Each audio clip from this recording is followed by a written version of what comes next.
ಆಕಾಶವಾಣಿ ಪ್ರದೇಶ ಸಮಾಚಾರ ಓದುತ್ತಿರುವವರು ಚೇತನ್ ಸಿವಿ.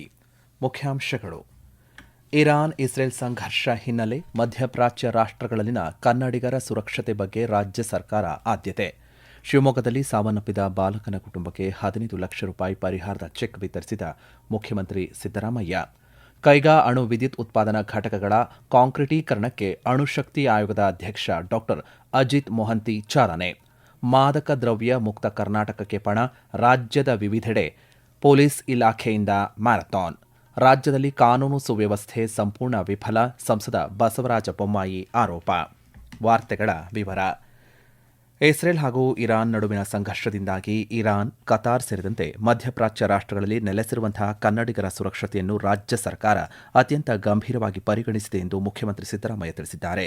ಸಾಮಾಜಿಕ ಮಾಧ್ಯಮದ ಪೋಸ್ಟ್ನಲ್ಲಿ ಅವರು, ಮಧ್ಯಪ್ರಾಚ್ಯ ದೇಶಗಳಲ್ಲಿ ವಿಮಾನ ಸಂಚಾರ ಸ್ಥಗಿತಗೊಂಡಿರುವ ಕಾರಣ ನಾಡಿಗೆ ಮರಳಲು ಸಾಧ್ಯವಾಗದೆ ಯುದ್ಧ ಪೀಡಿತ ರಾಷ್ಟ್ರಗಳಲ್ಲಿ ಸಿಲುಕಿರುವವರು ಸುರಕ್ಷಿತ ಸ್ಥಳಗಳಿಗೆ ತೆರಳುವಂತೆ ಮನವಿ ಮಾಡಿದ್ದಾರೆ.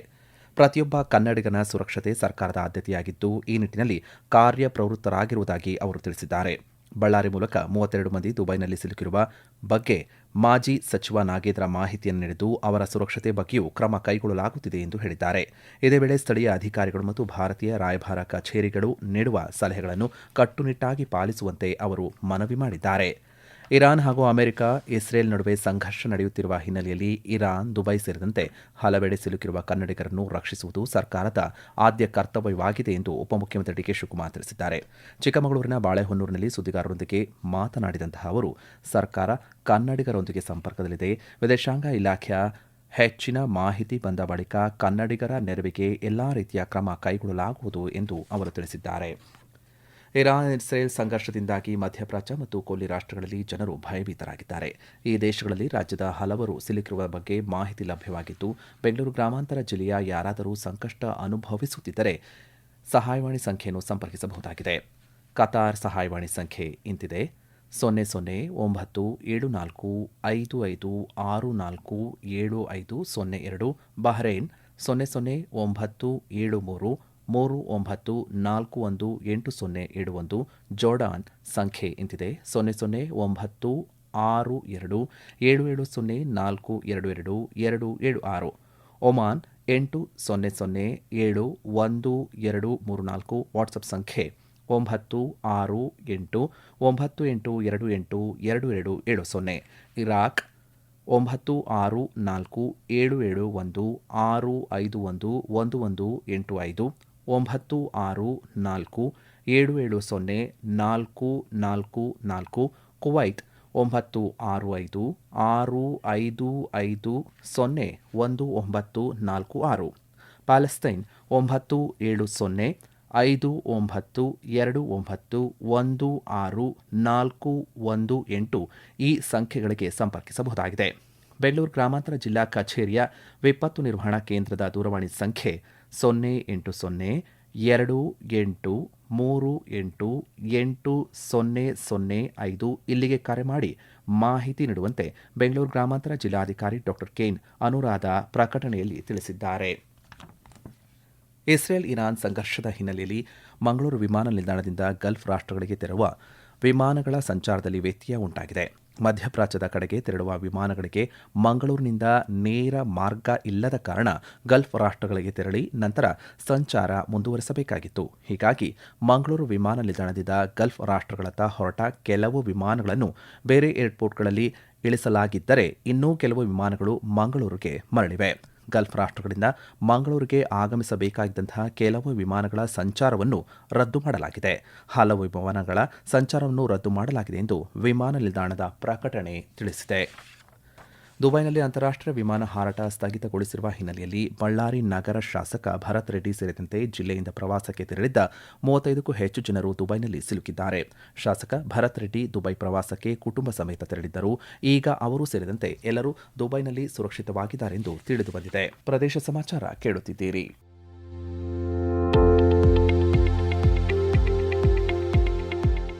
ನಮ್ಮ ಎಲ್ಲ ರಾಷ್ಟ್ರೀಯ ವಾರ್ತೆಗಳು ಹಾಗೂ ಪ್ರದೇಶ ಸಮಾಚಾರ ಈಗ ಆಕಾಶವಾಣಿ ನ್ಯೂಸ್ ಕನ್ನಡ ಯೂಟ್ಯೂಬ್ ಚಾನೆಲ್ನಲ್ಲಿ ಲಭ್ಯ. ನಮ್ಮ ಎಕ್ಸ್ ಖಾತೆ ಮತ್ತು ಇನ್ಸ್ಟಾಗ್ರಾಂ ಖಾತೆ ಆಕಾಶವಾಣಿ ನ್ಯೂಸ್ ಕನ್ನಡ. ಹೆಚ್ಚಿನ ಮಾಹಿತಿಗಾಗಿ ನಮ್ಮ ಫೇಸ್ಬುಕ್ ಖಾತೆ ಆಕಾಶವಾಣಿ ವಾರ್ತೆ ಕನ್ನಡವನ್ನು ಅನುಸರಿಸಿ. ಮಾಹಿತಿಗಳ ಹೂರಣ ವಾರದ ಕಾರ್ಯಕ್ರಮ ಪ್ರಚಲಿತ ವಿದ್ಯಮಾನ ಪ್ರತಿ ಬುಧವಾರ ರಾತ್ರಿ 9:15 ಶಿವಮೊಗ್ಗದ ಉರಗಡೂರಿನಲ್ಲಿ ಸಾವನ್ನಪ್ಪಿದಂತಹ ಅಪ್ರಾಪ್ತ ಬಾಲಕನ ಕುಟುಂಬಕ್ಕೆ ಮುಖ್ಯಮಂತ್ರಿ ಸಿದ್ದರಾಮಯ್ಯ ಅವರು 15 ಲಕ್ಷ ರೂಪಾಯಿಗಳ ಪರಿಹಾರದ ಚೆಕ್ ವಿತರಿಸಿದ್ದಾರೆ.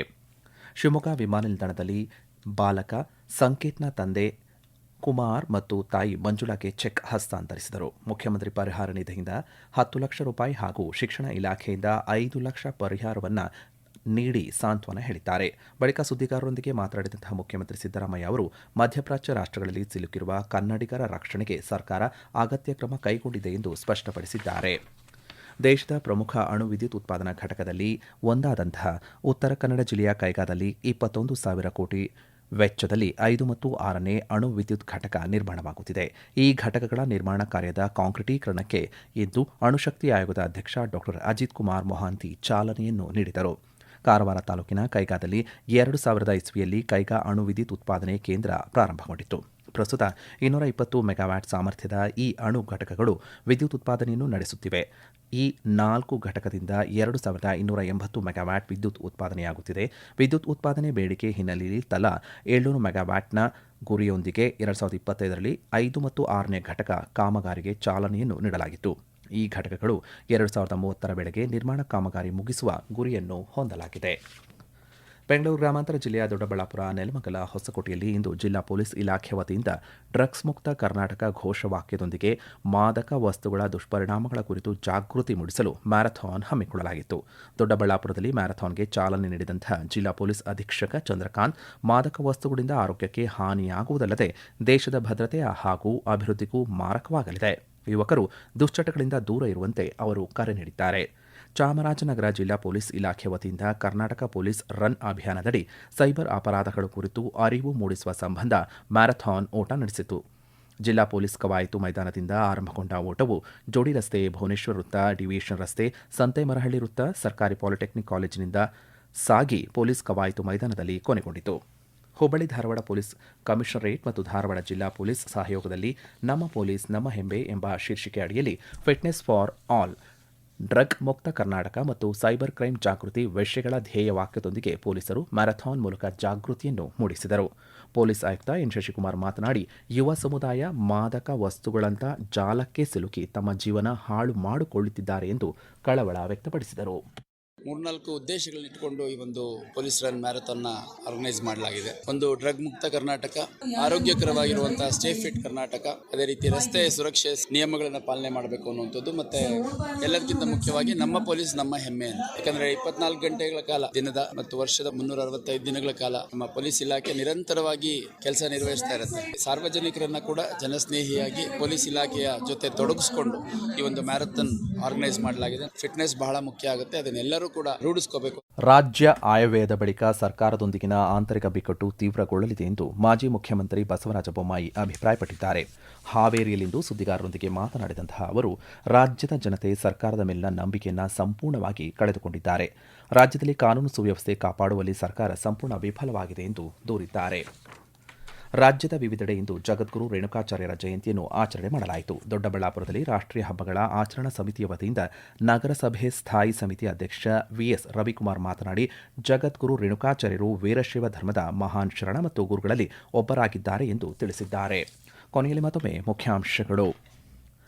ಇರಾನ್ ಇಸ್ರೇಲ್ ಸಂಘರ್ಷ ಹಿನ್ನೆಲೆ ಮಧ್ಯಪ್ರಾಚ್ಯ ರಾಷ್ಟ್ರಗಳಲ್ಲಿನ ಕನ್ನಡಿಗರ ಸುರಕ್ಷತೆ ಬಗ್ಗೆ ರಾಜ್ಯ ಸರ್ಕಾರ ಆದ್ಯತೆ. ಶಿವಮೊಗ್ಗದಲ್ಲಿ ಸಾವನ್ನಪ್ಪಿದ ಬಾಲಕನ ಕುಟುಂಬಕ್ಕೆ 15 ಲಕ್ಷ ರೂಪಾಯಿ ಪರಿಹಾರದ ಚೆಕ್ ವಿತರಿಸಿದ ಮುಖ್ಯಮಂತ್ರಿ ಸಿದ್ದರಾಮಯ್ಯ. ಕೈಗಾ ಅಣು ವಿದ್ಯುತ್ ಉತ್ಪಾದನಾ ಘಟಕಗಳ ಕಾಂಕ್ರೀಟೀಕರಣಕ್ಕೆ ಅಣುಶಕ್ತಿ ಆಯೋಗದ ಅಧ್ಯಕ್ಷ ಡಾ ಅಜಿತ್ ಮೊಹಾಂತಿ ಚಾಲನೆ. ಮಾದಕ ದ್ರವ್ಯ ಮುಕ್ತ ಕರ್ನಾಟಕಕ್ಕೆ ಪಣ, ರಾಜ್ಯದ ವಿವಿಧೆಡೆ ಪೊಲೀಸ್ ಇಲಾಖೆಯಿಂದ ಮ್ಯಾರಥಾನ್. ರಾಜ್ಯದಲ್ಲಿ ಕಾನೂನು ಸುವ್ಯವಸ್ಥೆ ಸಂಪೂರ್ಣ ವಿಫಲ, ಸಂಸದ ಬಸವರಾಜ ಬೊಮ್ಮಾಯಿ ಆರೋಪ. ಇಲ್ಲಿಗೆ ಪ್ರದೇಶ ಸಮಾಚಾರ ಮುಕ್ತಾಯವಾಯಿತು. ನಮ್ಮ ಮುಂದಿನ ವಾರ್ತಾ ಪ್ರಸಾರ ಸಂಜೆ 6:40 ನಿಮಿಷಕ್ಕೆ.